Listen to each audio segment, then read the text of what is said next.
In the autumn of 1895, a faded sepia photograph surfaced from the archives of a long-abandoned asylum nestled on the outskirts of a rural town. The image, worn and fragile from over a century of neglect, captured a group of children gathered on the steps of the institution's main building. At first glance, the children appeared to be an ordinary group, posed stiffly, as was customary in the era's photographic practice. Yet, upon closer inspection, one face stood out among the cluster. A young girl with tear-streaked cheeks, her eyes wide and filled with an unspoken plea that seemed to transcend time. Before we uncover the poignant story of a forgotten child whose tear-streaked photograph from 1895 holds echoes of sorrow and resilience, be sure to subscribe and like the video to keep up with our compelling narratives. And tell me, what emotions does this image evoke for you as we embark on this journey into the past? This haunting image, discovered amidst dusty files during a recent restoration project, opened a window into a hidden chapter of history, the lives of children confined within the walls of mental asylums during the late 19th century. The photograph was not merely a relic of an old institution. It was a silent testament to the forgotten voices of those who endured unimaginable hardship behind closed doors. Its sepia tones and faded edges seemed to hold the collective sorrow of countless young souls, whose stories had been buried beneath layers of stigma, neglect, and time. The asylum itself, once a beacon of supposed care and treatment for the mentally ill, had long since fallen into ruin. Its crumbling facade and overgrown grounds whispered of faded promises and abandoned hopes. Yet, the photograph preserved a moment frozen in time, capturing the fragile humanity that persisted even in the bleakest of circumstances.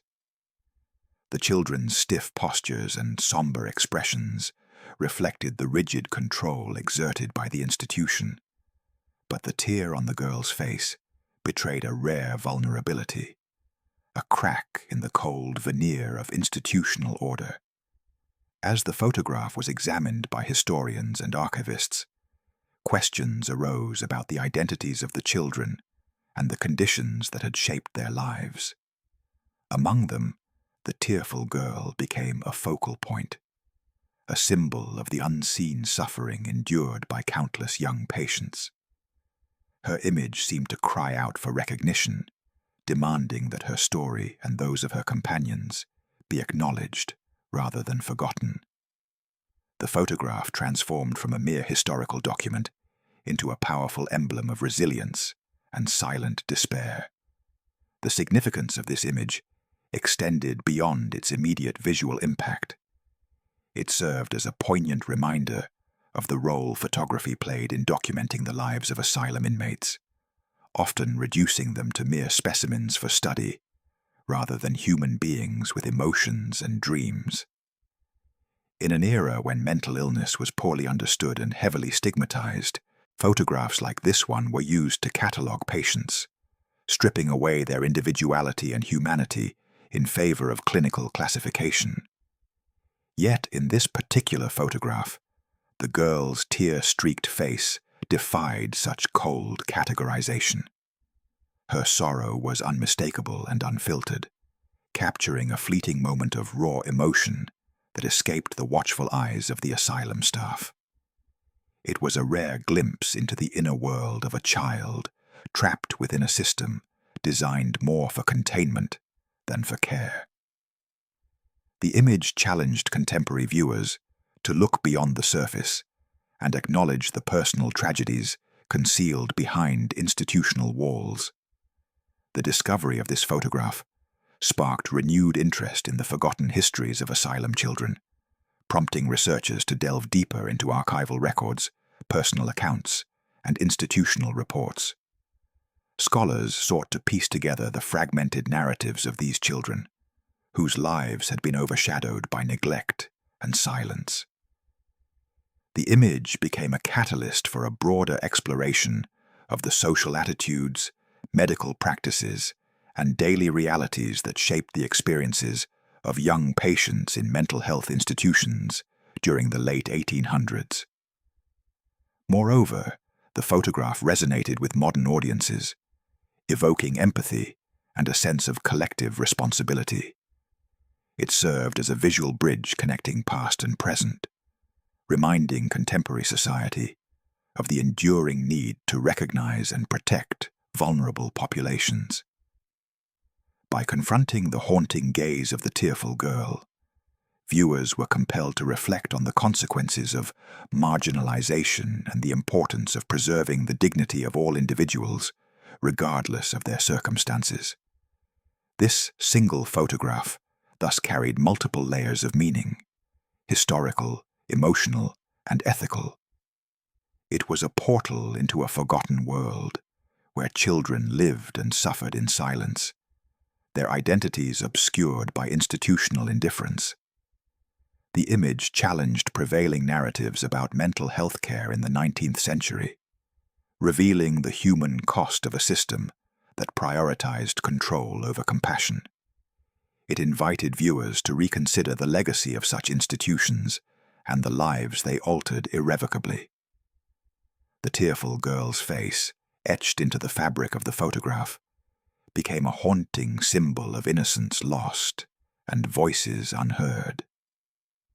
Her presence within the group, though physically surrounded by peers, seemed to isolate her in profound loneliness. The stark contrast between her tear-streaked cheeks and the stoic expressions of the other children underscored the complexity of emotions concealed beneath the institutional facade. It was as if the photograph had captured a silent scream, a plea for recognition that transcended the decades. In the years following the photograph's rediscovery, mental health advocates and historians alike have sought to honor the memory of these children by shedding light on their stories. The image has been exhibited in museums and featured in publications dedicated to exploring the history of psychiatric care, serving as a poignant reminder of the human lives behind the clinical records. It has challenged audiences to confront uncomfortable truths about past abuses and the enduring impact of social stigma. The photograph's power lies not only in its historical significance, but also in its emotional resonance. It compels viewers to see beyond the surface and acknowledge the individual humanity of those who were once marginalized and silenced. Through the tearful gaze of the young girl, the image speaks across generations, inviting empathy and understanding where once there was only neglect. As the photograph continues to be studied and interpreted, it remains a vital artifact, a visual testament to the resilience of the human spirit amid adversity. It underscores the importance of preserving such images, not merely as records of the past, but as calls to action for a more compassionate future. The tear-streaked face in the photograph serves as a haunting reminder that behind every faded image lies a story waiting to be told, a life waiting to be remembered. The tearful girl in the photograph was soon identified through painstaking archival research as Mary Whitfield, a child whose brief and tragic life embodied the harsh realities faced by many young patients in late 19th century asylums. Mary had been admitted to the institution at the tender age of 7, a mere child uprooted from a world that had already dealt her profound misfortune. Born into poverty, Mary's early years were marked by hardship and loss, circumstances that would haunt her until the end. Mary's family background was emblematic of the social struggles prevalent among the lower classes during that era. Her parents, laborers bound to the unforgiving cycles of seasonal work, had little means to shield their children from destitution or disease.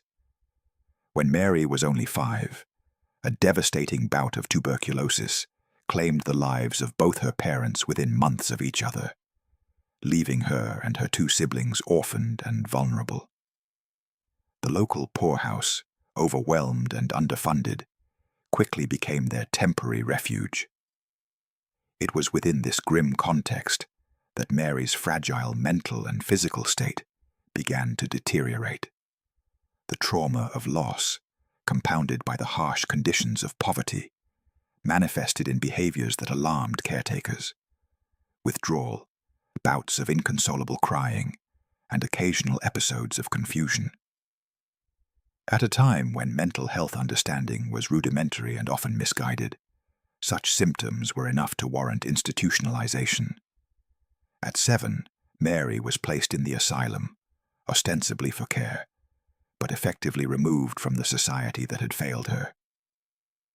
The social stigma surrounding mental illness during the late 1800s was severe, particularly for children like Mary.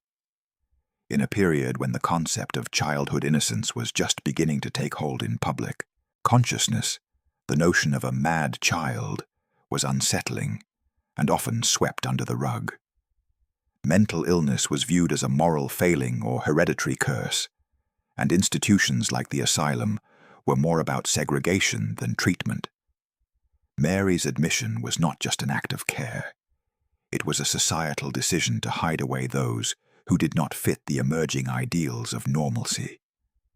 Mary's innocence and vulnerability, so evident in the photograph, sharply contrasted with the grim reality she faced daily.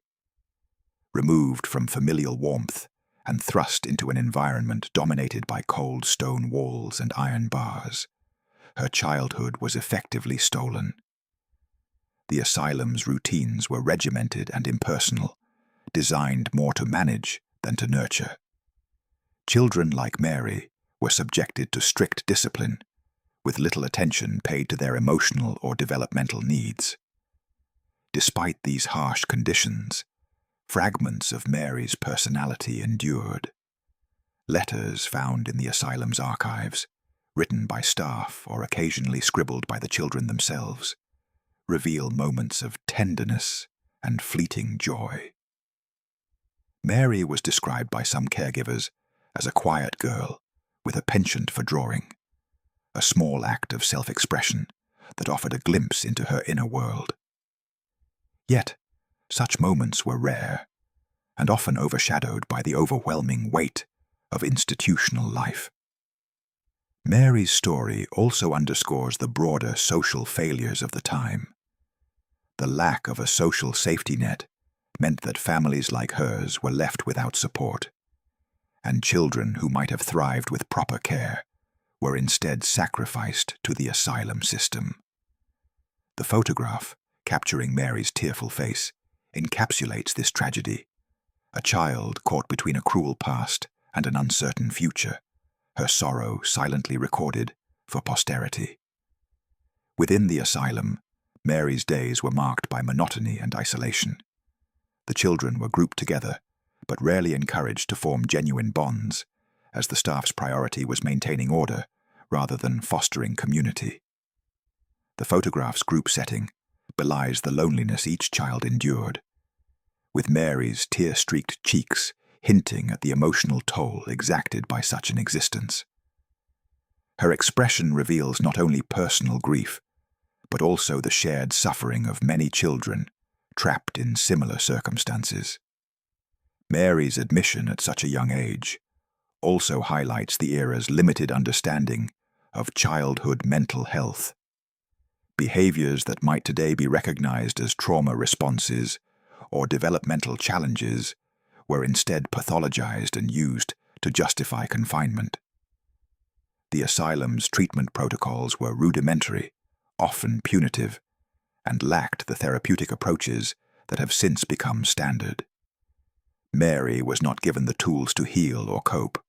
Rather, she was warehoused, her individuality subsumed by institutional routines. The story of Mary Whitfield, pieced together from scant records and that solitary photograph, serves as a stark reminder of the intersection between poverty, social neglect, and mental health in the 19th century. Her life reflects the experiences of countless children, whose names have been lost, but whose suffering was real and profound. The photograph, with Mary's tearful face at its center, becomes a powerful symbol of these hidden histories. Furthermore, Mary's story prompts reflection on the societal values of her time. The prevailing attitudes towards mental illness were steeped in fear and misunderstanding, often resulting in the marginalization of the most vulnerable. Children like Mary were seen not as victims of circumstance, but as burdens to be managed. The asylum was less a place of healing and more a repository for those deemed unfit to participate in normal society. The details emerging about Mary's background also illuminate the limited options available to impoverished families. Without social services or community support, tragedies like the loss of parents often led to the fragmentation of families and the institutionalization of children. Mary's siblings, too young to fend for themselves, were sent to separate foster homes, leaving her isolated within the asylum's walls. This fragmentation further deepened her sense of abandonment, a feeling captured hauntingly in her tear-streaked expression. Despite the bleakness of her circumstances, Mary's brief life was marked by a quiet resilience. The very act of surviving within such an oppressive environment speaks to an inner strength that defied the neglect surrounding her. The small acts of creativity she exhibited, drawing, moments of play with other children, offer glimpses of a spirit that yearned for connection and understanding, even when the world offered little of either. Through Mary's story, the photograph gains a profound depth beyond its visual impact. It becomes a narrative of a child caught in the crossroads of history, poverty, and mental health stigma. Her tearful face is not just a reflection of personal sorrow, but a testament to the systemic failures that shaped the lives of vulnerable children in the past. It challenges the viewer to acknowledge the human stories behind institutional records and to recognize the enduring consequences of societal neglect. As researchers continue to uncover more about Mary's life, her story serves as a touchstone for exploring the broader experiences of children in asylums during this period. It invites a re-examination of historical mental health practices and a renewed commitment to honoring the dignity of those who suffered. Mary Whitfield, once a nameless figure in a faded photograph, now stands as a poignant symbol of innocence lost and the urgent need to remember. Within the cold, imposing walls of the asylum where Mary Whitfield was confined, the conditions were grim and unyielding, reflecting the harsh reality faced by countless children deemed mentally ill in the late 19th century. The institution, though, established with the ostensible purpose of care and rehabilitation, was overwhelmed and under-resourced, a place where overcrowding and neglect were commonplace. Medical understanding of mental health was rudimentary at best, and treatment methods were often harsh, experimental, and devoid of empathy. The asylum's dormitories were cramped and poorly ventilated, housing dozens of children in closely packed rows of iron beds. The air was thick with the stench of unwashed bodies and stale dust, a suffocating environment that seemed to drain vitality from even the most resilient occupants. Sanitation was inadequate, and disease spread rapidly, compounding the already precarious health of many young patients. In such conditions, the children were vulnerable not only to the mental anguish of confinement, but also to physical ailments that went largely untreated. Daily life was regimented and austere, governed by strict schedules that left little room for individuality or comfort. Children were expected to rise early and perform menial chores, often under the watchful eyes of indifferent or even cruel staff. Punishments for perceived disobedience were meted out swiftly and without consideration for the child's emotional state. Isolation cells, restraints, and other forms of coercion were routinely employed to maintain order, reflecting a punitive rather than therapeutic approach. Medical treatments administered within the asylum reflected the limited scientific knowledge of the era and a tendency toward experimentation. Children were subjected to a range of procedures, from cold baths and mechanical restraints to the administration of sedatives and other medications whose effects were poorly understood. These therapies often caused more harm than good, exacerbating anxiety and fear rather than alleviating symptoms. The absence of specialized pediatric care meant that children like Mary were treated as small adults, their unique needs overlooked or dismissed. Isolation was a particularly cruel aspect of asylum life. Children who exhibited distress or behaviors deemed unmanageable were frequently confined alone in small, barren rooms. This solitary confinement, intended as a method of discipline or containment, often led to worsening mental health and deepened feelings of abandonment. Mary's tear-streaked face, captured in that haunting photograph, hints at the profound loneliness and despair engendered by such treatment. The asylum's staff, though perhaps well-intentioned in some cases, were largely ill-equipped to provide compassionate care. Many were overworked, undertrained, and desensitized to the suffering around them. The rigid hierarchy within the institution prioritized control and efficiency over empathy, leaving little room for genuine human connection. For children, this translated into an existence marked by neglect, where cries for comfort or understanding often went unanswered. Experimental therapies were another, dark facet of the asylum's approach. Some children were subjected to treatments aimed more at controlling behavior than promoting recovery. Electrotherapy, then a novel technique, was used sporadically, with little regard for the pain or trauma it caused. Similarly, the use of restraints and seclusion rooms was justified as necessary for safety. Yet these methods frequently inflicted psychological harm that lingered long after their application. The photograph of Mary and her fellow inmates takes on a deeper significance against this backdrop. The stiff, formal pose belies the chaos and cruelty that defined their daily existence. The tear on Mary's cheek stands as a silent witness to the emotional toll exacted by an environment designed to suppress rather than support. Her expression reveals not simply sadness, but the cumulative weight of neglect, fear, and isolation. Further documentation from asylum records reveals that children were often deprived of education and play, essential elements for healthy development. Instead, their time was consumed by chores, confinement, and medical procedures. This deprivation stunted both cognitive and emotional growth, leaving many children ill-prepared to reintegrate into society should they ever be discharged. The institution, far from a place of healing, became a factory of lost childhoods. The use of children in asylum records and photography was itself a dehumanizing practice. Photographs were taken not to celebrate individuality, but as clinical evidence, cataloging patients according to their diagnoses. The children were reduced to case numbers and symptom descriptions, their identities subsumed by their conditions.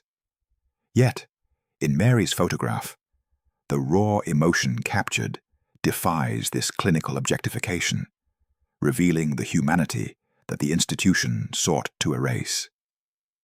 The broader social context further compounded the suffering within the asylum.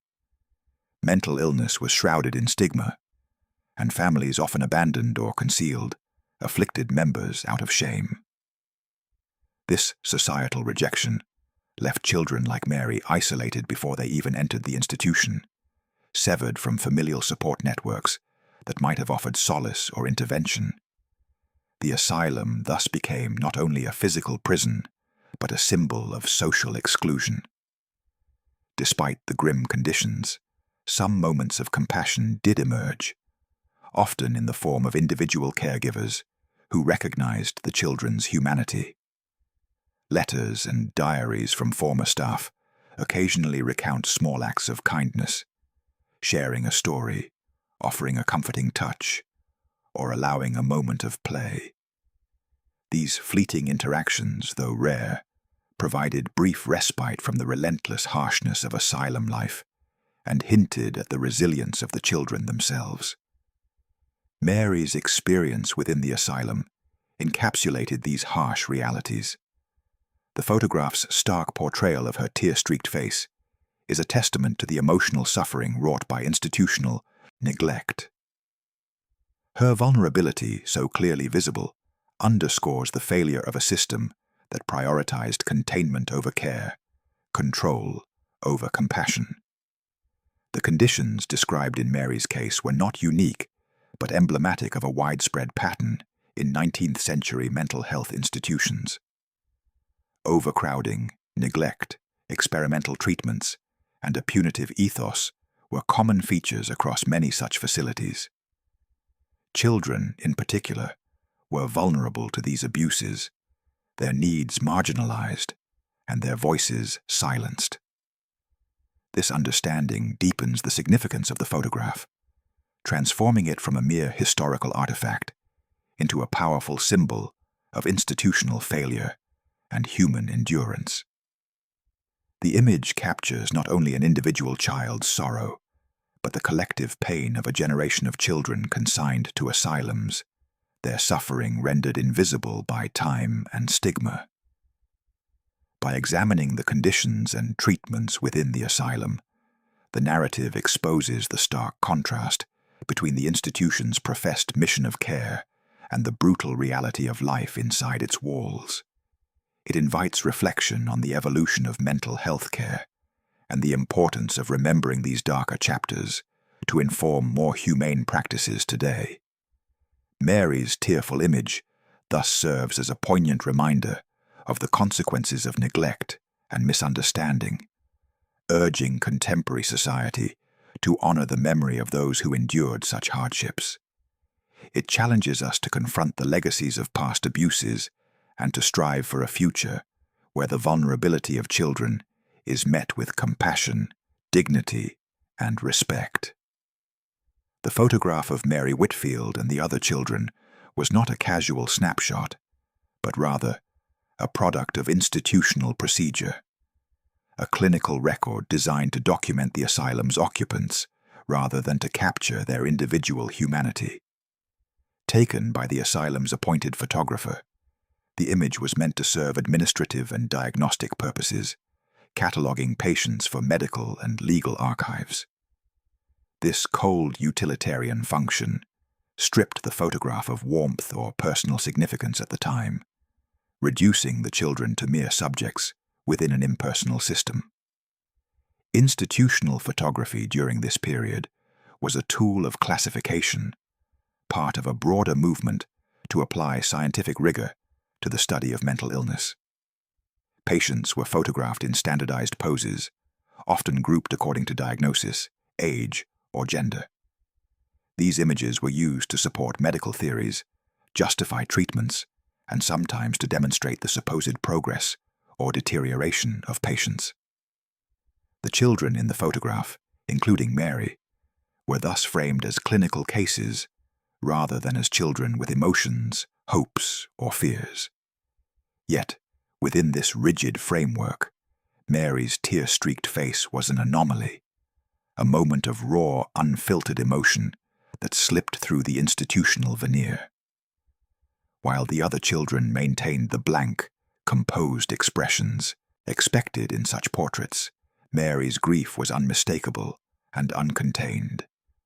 This tear was not a posed element, but a spontaneous display of distress, captured inadvertently by the photographer. It was a rare glimpse into the inner turmoil that the asylum's systematic approach sought to suppress. The presence of this tear complicates the photograph's history. It challenges the notion that these images were mere clinical tools, revealing instead a moment of profound humanity.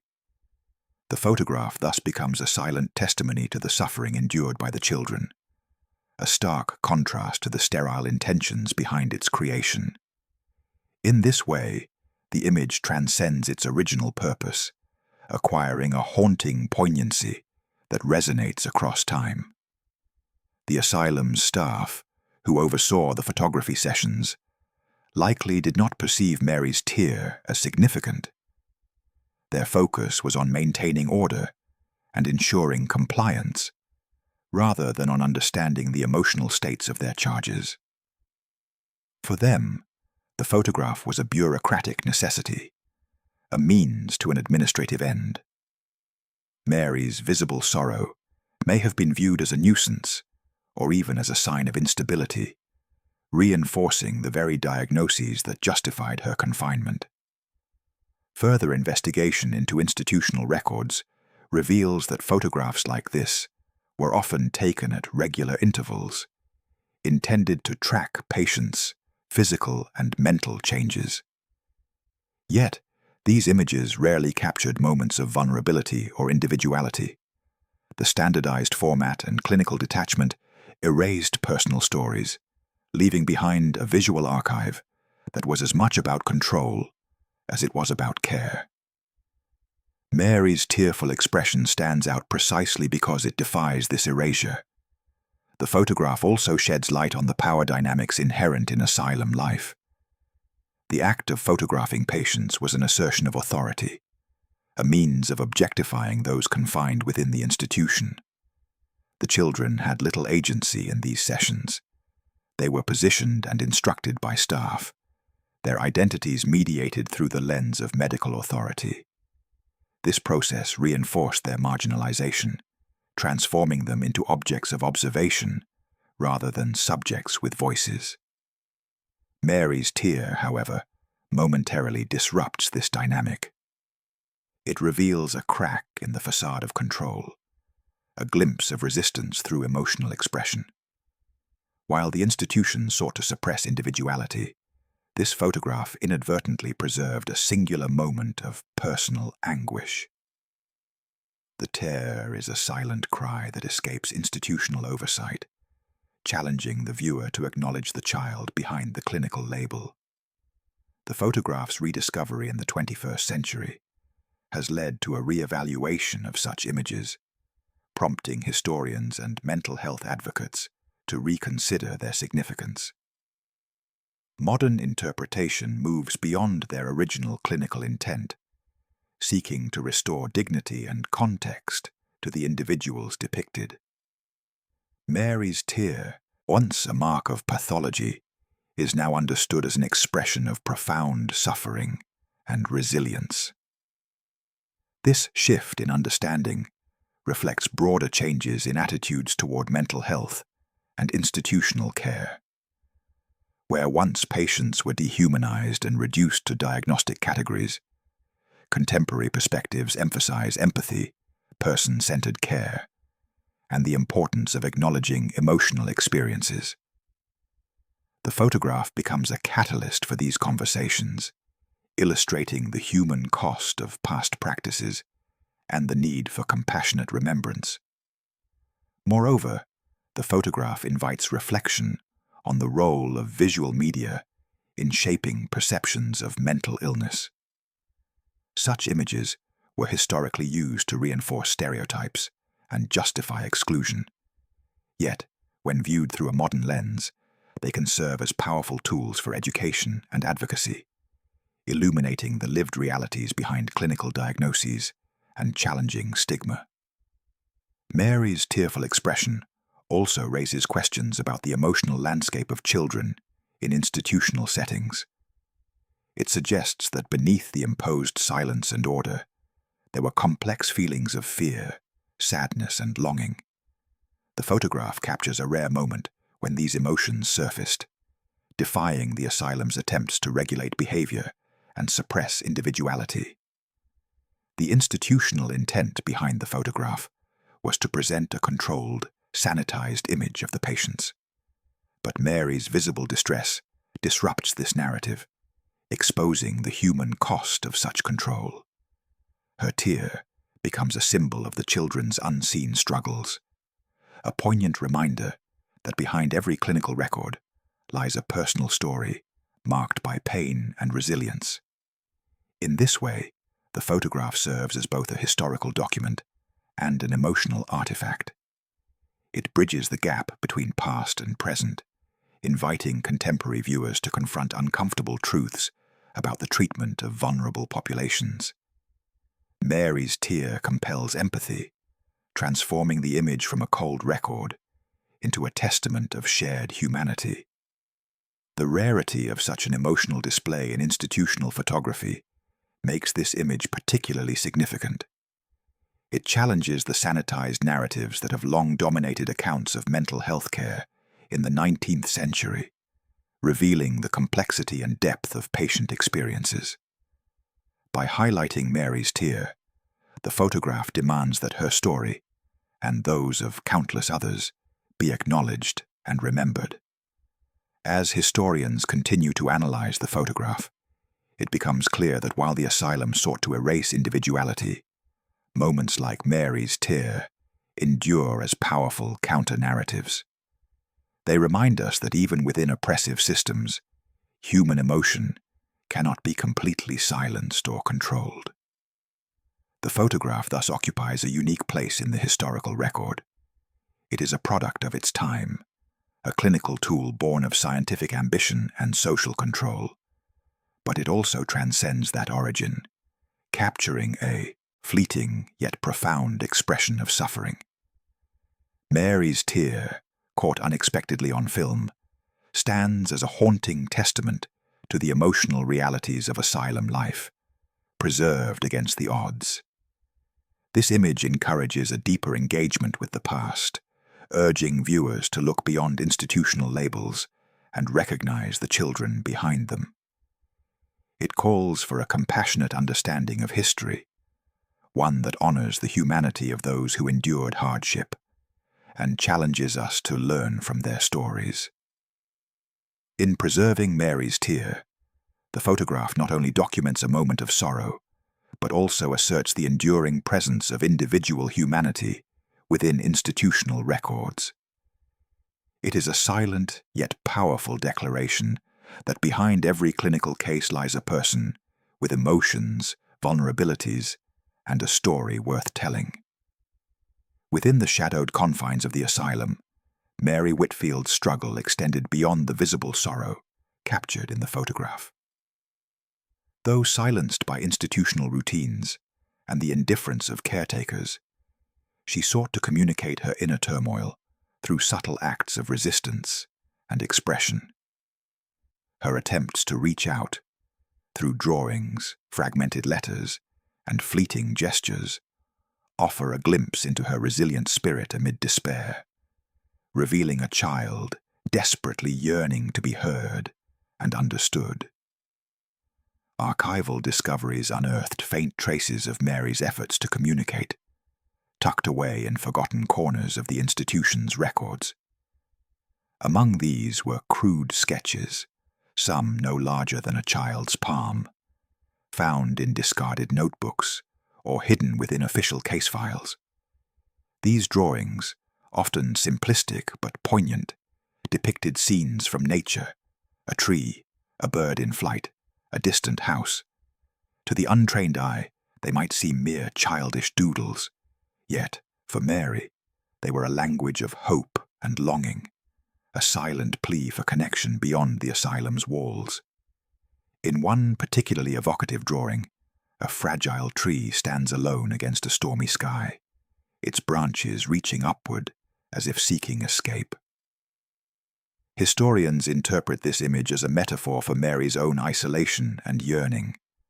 The act of drawing in the bleak environment of the asylum was itself an act of defiance, a refusal to be reduced to mere patient number and symptom. Through these sketches, Mary asserted her humanity, her capacity to imagine a world beyond confinement.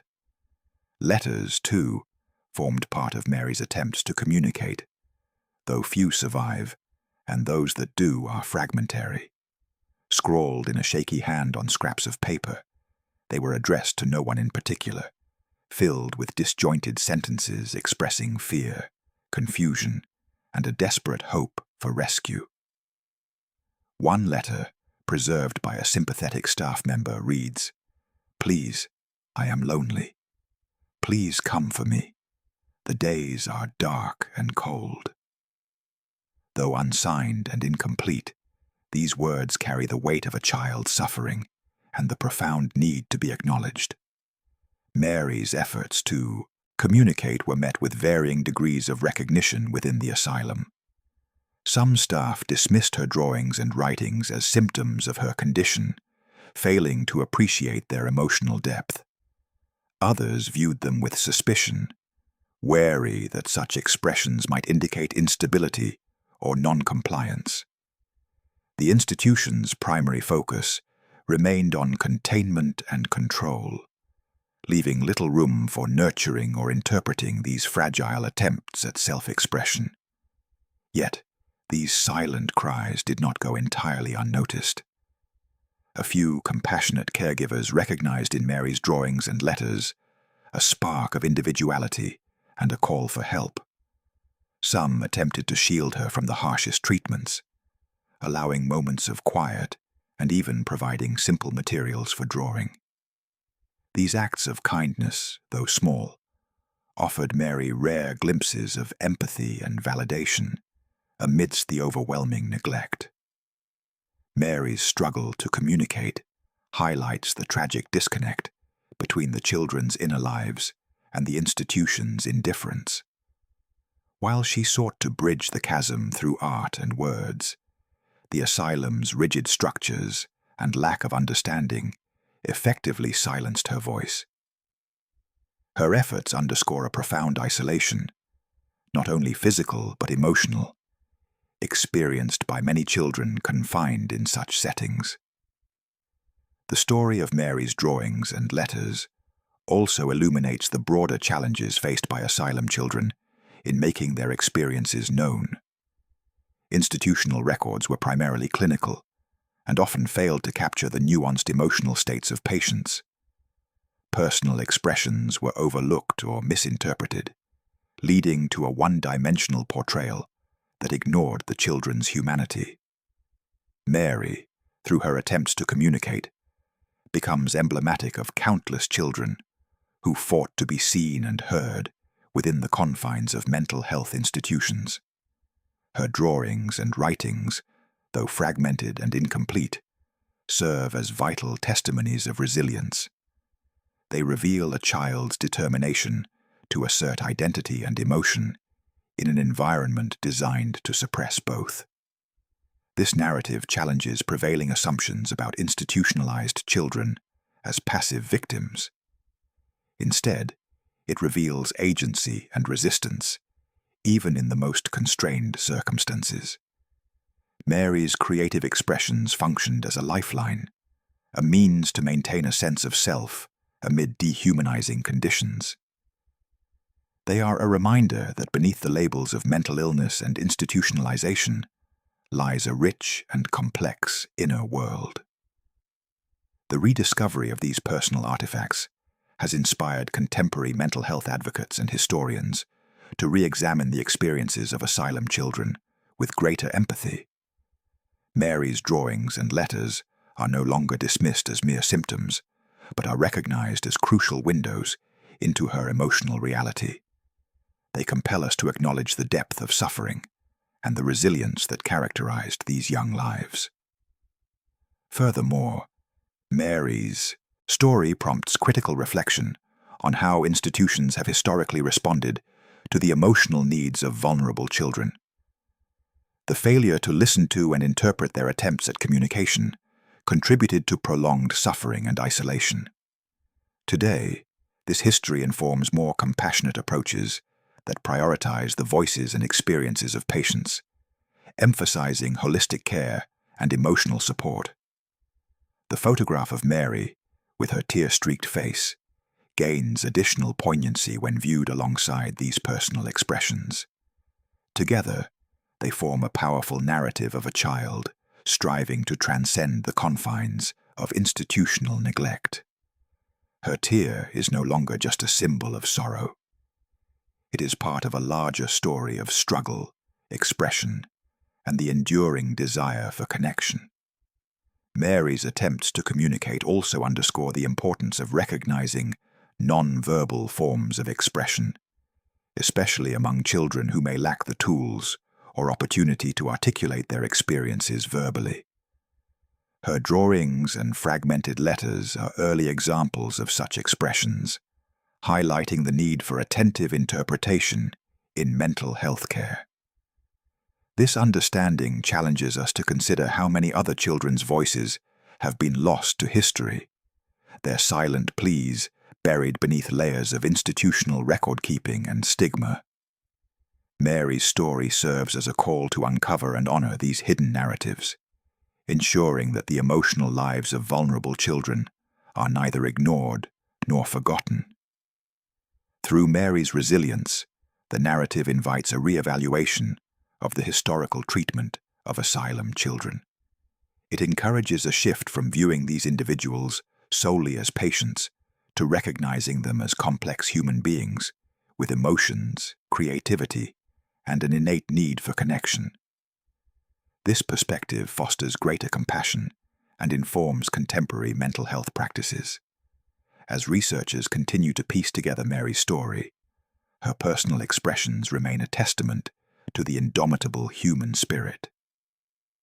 Despite the oppressive environment, Mary found ways to assert her identity and communicate her pain, reminding us that even in the darkest circumstances, the desire to be heard and understood endures. In this light, the photograph of Mary and the traces of her drawings and letters become intertwined symbols, one visual, the other textual, of a child's fight against invisibility. Together, they challenge us to listen more closely to the silent stories of those who suffered in institutional care and to honor their experiences with empathy and understanding.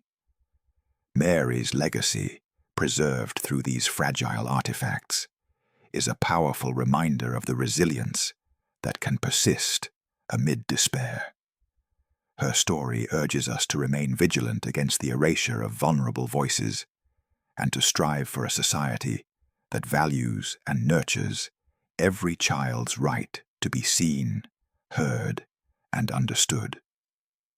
Mary Whitfield's story, though deeply personal, unfolds against a vast backdrop of social attitudes and medical practices that shaped the treatment of mental health in the 19th century, a time marked by profound misunderstanding and exclusion.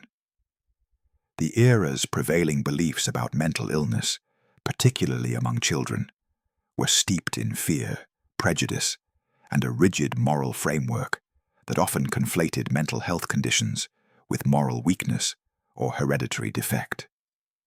This social context rendered children like Mary not just patients but pariahs, their identities erased and replaced by stigmatizing labels. The broader societal view of mental illness during Mary's time was largely shaped by the burgeoning fields of psychiatry and institutional care, which sought to classify and control those deemed insane. However, these efforts were hindered by limited scientific knowledge and heavily influenced by social biases. Children exhibiting behaviors outside of normative expectations, whether due to trauma, developmental delays, or emotional distress, were often swiftly pathologized and segregated from their communities. Mary's admission to the asylum was not an isolated incident, but part of a widespread pattern of institutionalizing children whose behaviors or circumstances deviated from societal norms.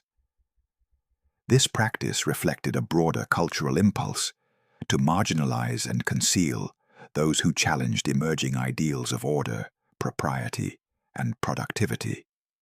The asylum system functioned as a mechanism of social control, isolating vulnerable individuals under the guise of care and treatment. Within this context, many children like Mary were stripped of their names and reduced to numbers or diagnostic categories. Institutional records rarely preserved their personal histories, instead documenting symptoms, behaviors, and treatment regimens.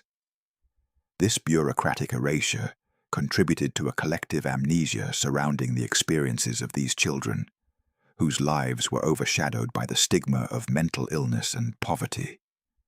The photograph of Mary and her fellow patients thus becomes a crucial artifact for reclaiming these lost narratives.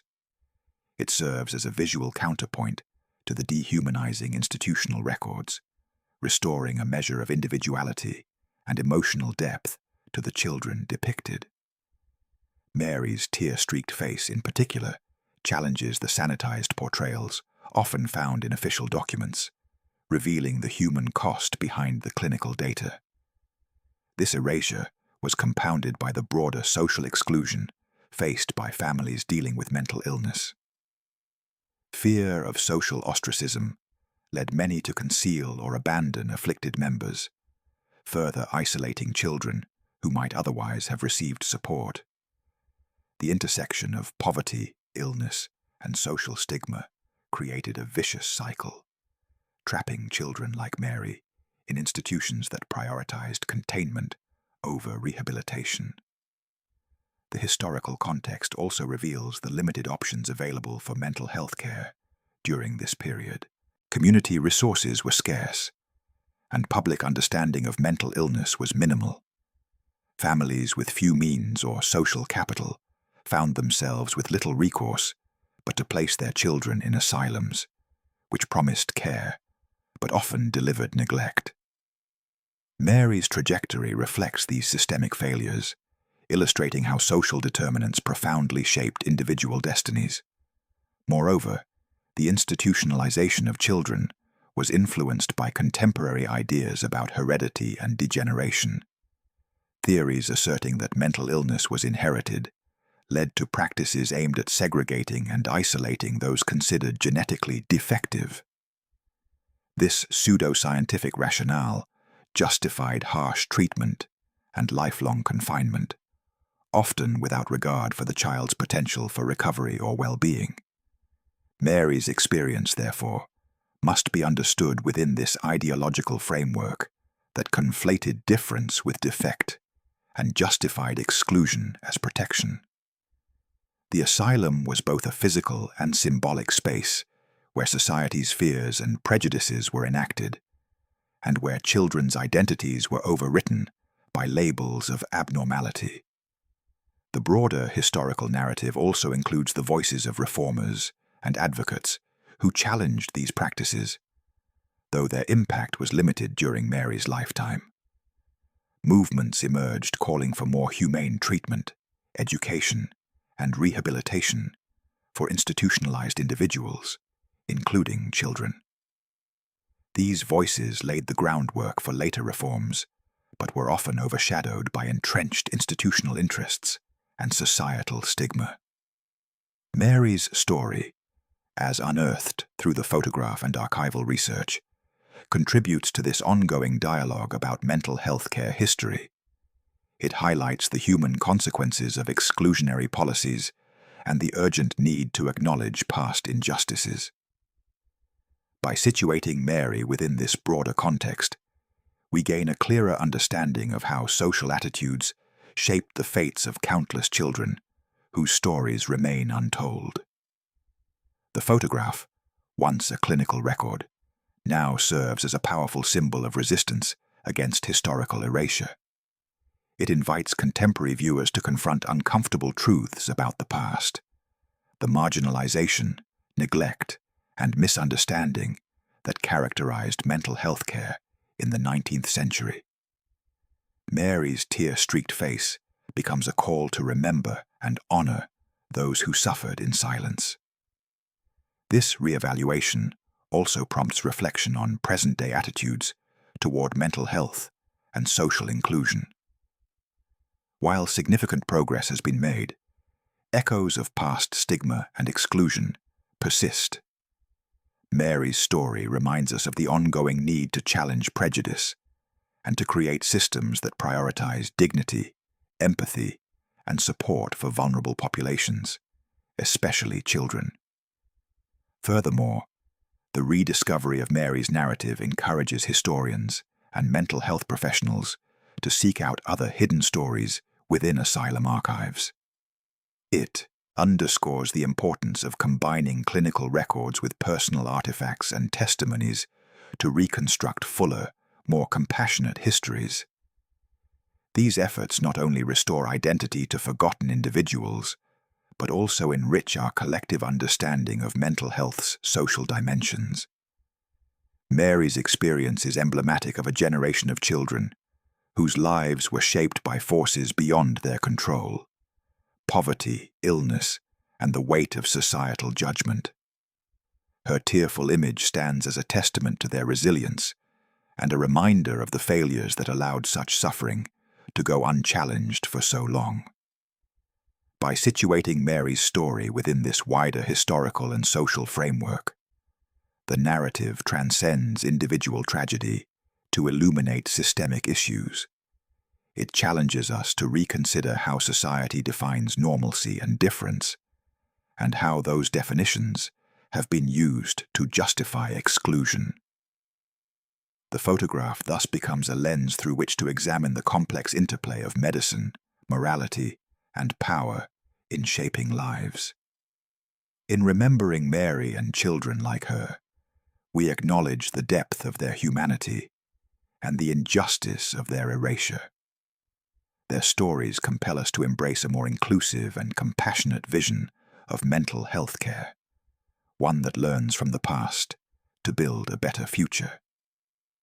In recent years, the photograph of Mary Whitfield and her fellow asylum children has been revisited with fresh eyes, sparking a wave of renewed interest among historians, mental health advocates, and the general public. No longer viewed solely as a clinical artifact or a mere historical curiosity, the image has become a focal point for discussions about past abuses, forgotten lives, and the enduring need for remembrance and empathy. This modern reinterpretation has transformed the photograph from a silent record into a powerful catalyst for confronting uncomfortable truths about the history of mental health care. The rediscovery of Mary's tear-streaked face in this group portrait has prompted scholars to re-examine asylum archives with an emphasis on humanizing their subjects. The photograph's emotional resonance challenges earlier narratives that depicted institutionalized children as faceless cases or pathological specimens. Instead, it demands recognition of their individuality, suffering, and resilience. The image's revival has encouraged a shift in how these historical records are approached, no longer as sterile documents, but as testimonies laden with personal and social significance. Mental health advocates have particularly embraced the photograph as a symbol of the children's overlooked experiences and the systemic failures that shaped them. Campaigns aimed at raising awareness about the legacy of institutional abuse have used images like Mary's to foster empathy and understanding. Exhibitions featuring the photograph often include contextual information about asylum conditions, social stigma, and the long-term impact on survivors and their families. This approach seeks not only to educate, but also to honor the memories of those who suffered in silence. The photograph's emotional power has also sparked broader conversations about how society remembers marginalized groups. It highlights the importance of archival preservation and the ethical responsibility to give voice to those whose histories have been suppressed. By foregrounding Mary's tear, a moment of vulnerability amidst institutional repression, modern interpreters invite viewers to engage with the humanity behind the labels and diagnoses, challenging prevailing stigmas that persist even today. Historians have further employed the photograph as a lens through which to explore the complexities of 19th century mental health care. The image serves as a visual entry point into discussions about the social and medical contexts of the time, including the intersection of poverty, childhood trauma, and institutionalization. Mary's tearful expression becomes emblematic of the emotional toll exacted by these forces, providing a poignant narrative that complements and complicates textual records. In academic circles, this reassessment has encouraged interdisciplinary approaches that blend history, psychology, sociology, and visual studies. Researchers analyze the photograph alongside medical records, personal writings, and institutional reports to reconstruct fuller, more nuanced accounts of asylum children's lives. These efforts underscore the need to move beyond reductive diagnoses and to acknowledge the emotional and social dimensions of mental health experiences. The photograph has also resonated with contemporary audiences through its exhibition in museums and public galleries. Curators have carefully framed Mary's image within broader narratives of human rights and social justice, drawing parallels between historical abuses and ongoing challenges in mental health care. Visitors often describe the photograph as deeply affecting, its silent plea for recognition breaking through the centuries to touch modern sensibilities. Importantly, the photograph prompts reflection on the continuing stigma surrounding mental health and the treatment of vulnerable populations. By confronting the institutional mistreatment of asylum children, the image challenges viewers to consider how much has changed and how much remains to be done. It serves as a reminder that compassion, understanding, and respect must be foundational to mental health services today. Mary's tear, once interpreted as a sign of pathology, is now understood as an expression of resilience and profound humanity. This reframing encourages a more empathetic view of mental illness, one that embraces the complexity of emotional experiences rather than simplifying them into clinical categories. The photograph thus contributes to ongoing efforts to destigmatize mental health and to promote inclusive, person-centered care. The resurgence of interest in the photograph also fuels advocacy for the preservation of asylum archives and the recovery of forgotten stories. Scholars and activists emphasize the importance of safeguarding these materials as cultural heritage, ensuring that the voices of marginalized individuals are not lost to time. Mary's image has become a touchstone for these preservation efforts, symbolizing the broader struggle to reclaim erased histories. Moreover, the photograph has inspired artistic and literary responses that seek to amplify the voices of asylum children.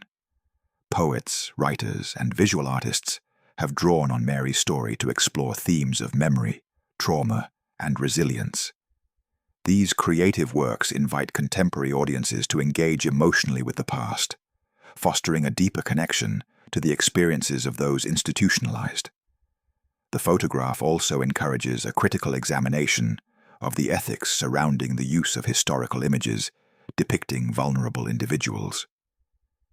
Discussions focus on how to balance the need for education and remembrance with respect for privacy and dignity. Mary's tearful gaze, captured without consent and framed by institutional power, raises questions about authorship and representation that resonate in today's debates about archival materials. Through these multifaceted interpretations, the photograph transcends its original context, becoming a living document that speaks to ongoing conversations about mental health, social justice, and historical memory. Mary's tear continues to cry across generations, demanding acknowledgement and inspiring action. This modern reassessment challenges viewers to move beyond passive observation toward active engagement. It calls on society to reckon with the legacy of institutionalization and to commit to a future that prioritizes compassion and inclusivity. Mary's image stands not only as a testament to past suffering, but as a beacon guiding contemporary efforts to honor and protect the dignity of all children. In embracing this photograph as a symbol of remembrance and resistance, historians and advocates invite us to confront the uncomfortable realities of our collective past. By listening to the silent stories embedded within Mary's tear, we open the door to healing, understanding, and meaningful change. Mary Whitfield's tear-streaked face endures as the haunting emblem of forgotten asylum children, a silent witness to the countless lives shaped by neglect and misunderstanding. The photograph, once a clinical record stripped of warmth or identity, now resonates with profound emotional clarity, its silent plea a call for recognition that still echoes across the decades. Through this image, Mary and the children who shared her fate continue to cry out, not in despair alone, but in enduring demand for acknowledgement and justice. The legacy of Mary's story is woven into the broader tapestry of history's overlooked victims, those whose experiences were erased beneath stigma and institutional indifference. Her tearful expression captures a moment of vulnerability that transcends time, compelling us to confront the human cost of a system that sought to silence and contain. This face, frozen in sepia tones, becomes a bridge connecting past and present, reminding us that behind every faded photograph lies a life once lived, a voice once heard. Preserving such images is an act of remembrance and resistance. They serve as powerful reminders of the importance of compassion and vigilance in the care of vulnerable populations. Mary's photograph challenges society to recognize the enduring impact of institutional abuses and to honor the dignity of those who suffered in silence. It urges us to keep their stories alive, to ensure that their pain and resilience inform our collective conscience. The responsibility to remember these children extends beyond historical curiosity. It is a moral imperative. Their stories teach us about the dangers of neglect, the consequences of dehumanization, and the necessity of empathy in mental health care and social policy. In honoring Mary and her peers, we affirm the value of every child's life and the fundamental right to be seen and heard. Mary's tear-streaked visage also invites ongoing reflection on how society treats its most vulnerable members today. It challenges current and future generations to build systems that prioritize care, understanding, and respect over exclusion and silence. The photograph stands as a testament to the resilience of the human spirit, reminding us that even in the darkest circumstances, the need for connection and dignity endures. This image, and the story it carries, beckon us to listen carefully to the voices that history has too often ignored. They compel an awareness that remembrance is not passive, but active, a commitment to learning from the past, to shape a more just and compassionate future. Mary's tear is thus both a memorial and a mandate, urging us never to forget the children who suffered unseen and unheard. In this light, the photograph transcends its materiality to become a living legacy. It is a visual embodiment of memory, sorrow, and hope, encapsulating the complex emotions entwined with histories of care and neglect. Through Mary's gaze, the silent cry of forgotten asylum children resonates still, demanding that we keep their stories alive in our hearts and actions. The narrative of Mary Whitfield is a poignant reminder of the power images hold to preserve and convey human experience. It is through such photographs that the past speaks, bridging gaps of time and silence. Mary's tearful face remains an enduring symbol of the children who once inhabited those asylum walls, children whose stories deserve to be told, remembered, and honored. As society continues to grapple with the legacies of mental health care, Mary's image stands as a beacon, guiding efforts toward recognition, healing, and justice. It invites us to bear witness, to carry forward the memory of those who suffered, and to work tirelessly to ensure such suffering is never repeated. In doing so, Mary's tear becomes more than just a mark of sorrow. It transforms into a testament of resilience and a call for compassion that transcends generations. Her silent plea endures, reminding us of the enduring need to see, hear, and honor every child's humanity.